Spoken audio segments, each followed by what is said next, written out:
Hello, my dear. I'll read a good night story to you. Here I have a book with old fairy tales. You can see it's from the Brothers Grimm. Fairy tales. Today I read you the story Rumpelstilskin.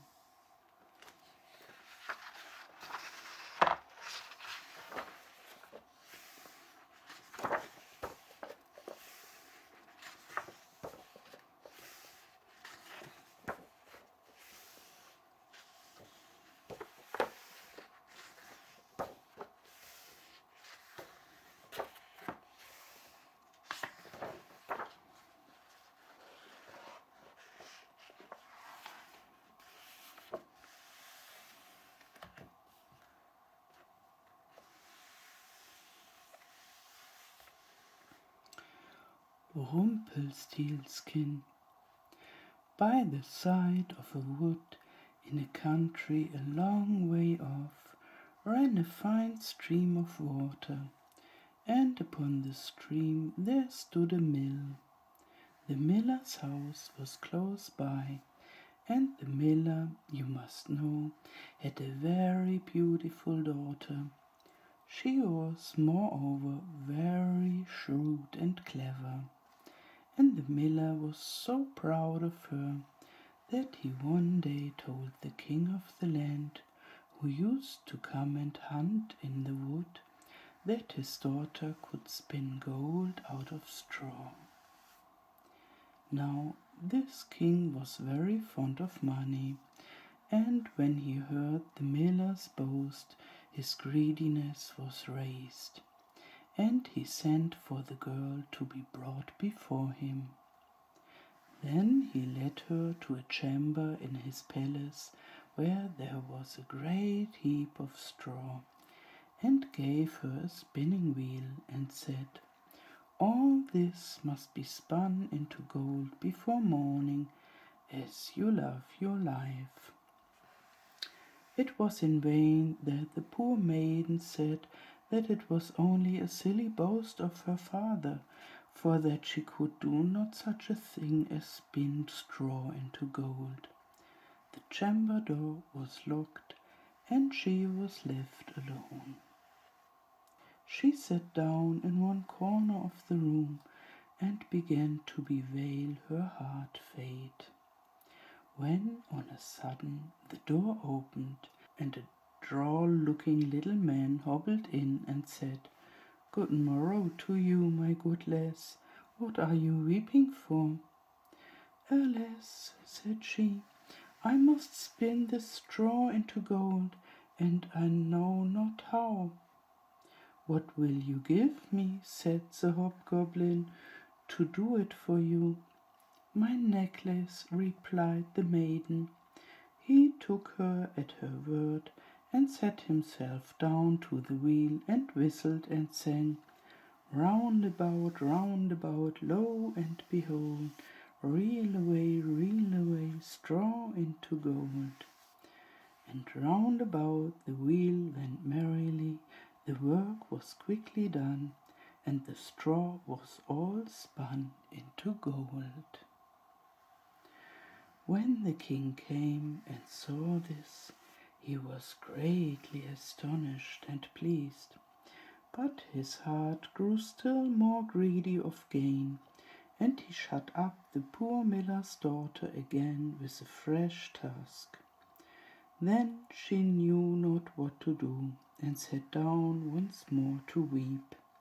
But the dwarf soon opened the door and said, "What will you give me to do your task?" "The ring on my finger," said she.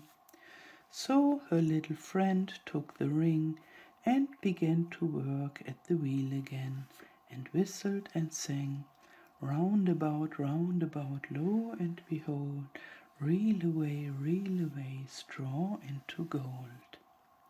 Till long before morning all was done again.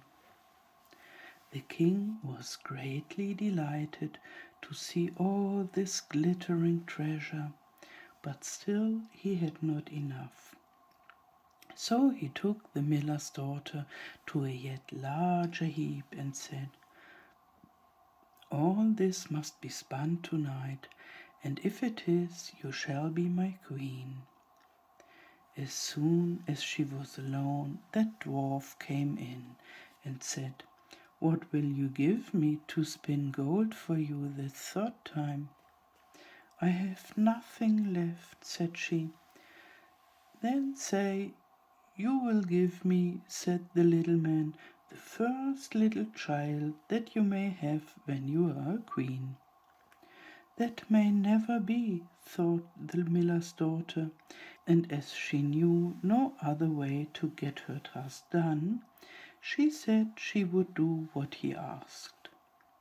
Round went the wheel again to the old song, and the mannikin once more spun the heap into gold.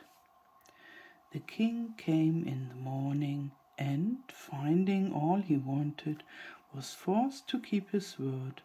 So he married the miller's daughter, and she really became a queen.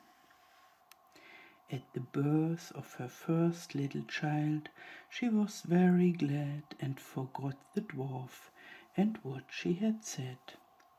But one day he came into her room, where she was sitting playing with her baby, and put her in mind of it.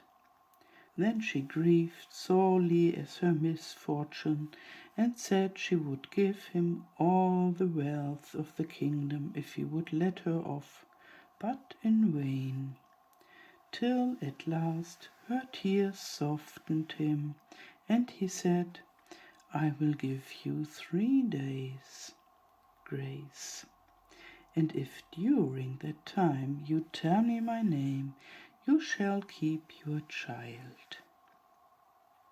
Now the queen lay awake all night, thinking of all the odd names that she had ever heard, and she sent messengers all over the land to find out new ones. The next day the little man came, and she began with Timothy, Ichabod, Benjamin, Jeremiah, and all the names she could remember. But to all and each of them she said, "Madam, that's not my name."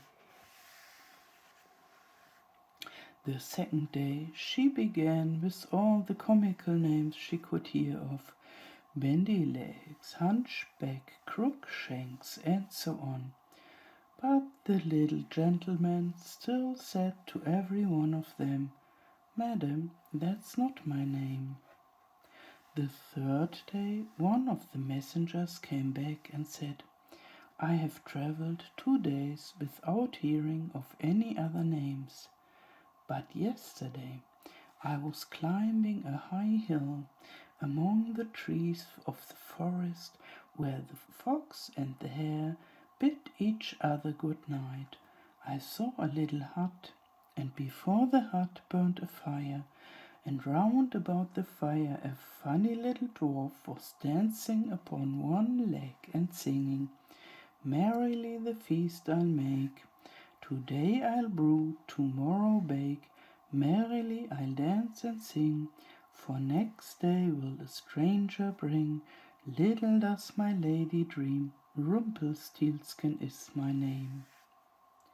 When the queen heard this, she jumped for joy, and as soon as her little friend came, she sat down upon her throne and called all her court round to enjoy the fun, and the nurse stood by her side with the baby in her arms, as if it was quite ready to be given up. Then the little man began to chuckle at the thought of having the poor child to take home with him to his hut in the woods, and he cried out, "Now, lady, what is my name?" "Is it John?" asked she. "No, madam." "Is it Tom?" "No, madam." "Is it Jemmy?" "It is not." "Can your name be Rumpelstilskin?" said the lady slyly. "Some witch told you that, some witch told you that," cried the little man, and dashed his right foot in a rage so deep into the floor that he was forced to lay hold of it with both hands to pull it out. Then he made the best of his way off, while the nurse laughed and the baby crowed, and all the court jeered at him for having had so much trouble for nothing, and said, "We wish you a very good morning and a merry feast, Mr. Rumpelstilskin." Good night, my dear, and sleep well.